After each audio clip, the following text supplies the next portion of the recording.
Welcome to week 2 of the AI planning course. We've already learned a lot of things in week 1. For example, I've introduced to you the basic planning problem, which is the problem we're addressing in this course.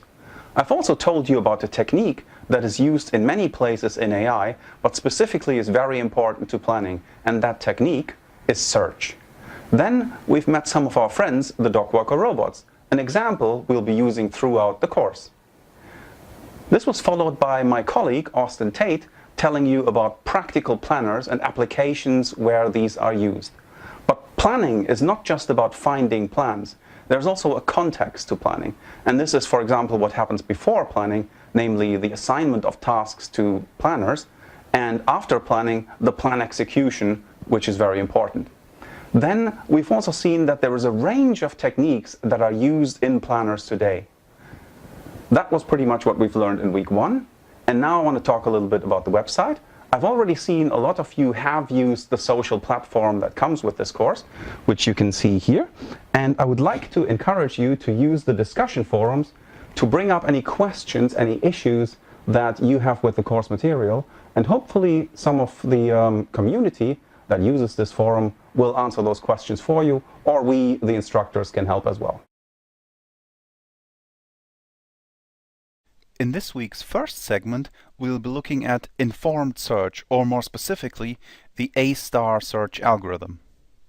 A-star is a search algorithm just like the ones we've seen last week.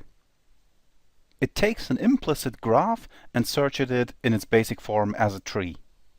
Shown here is the search tree generated by the A-star algorithm for the Turing-Romania problem, where the task is to get from Arad to Bucharest.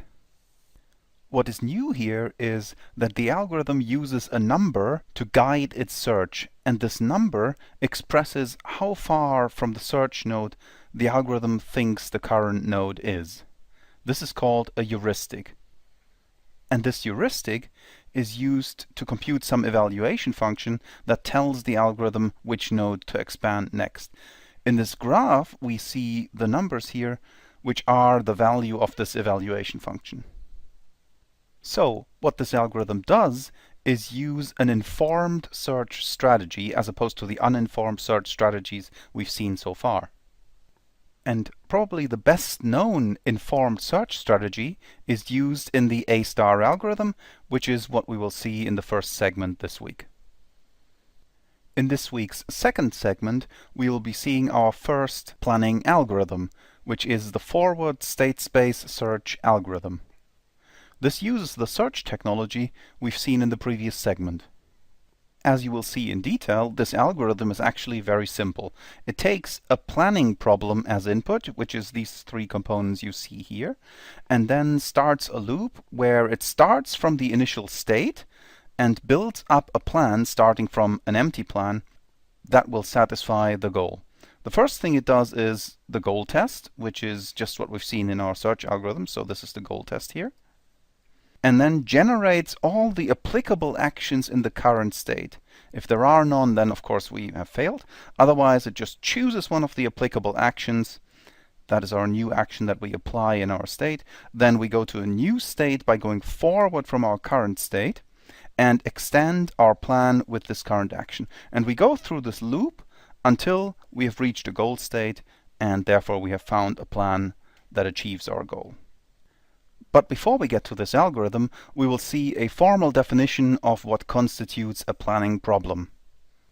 And most importantly, we will see the strips representation for operators, which is this set O here, which describes an operator as something consisting of preconditions and effects. That's what we will look at later this week.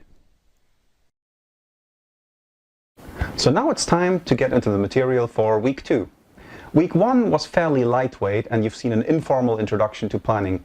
In week 2, we will see the material a lot more technical. We will introduce algorithms, and you will have something to implement if you want.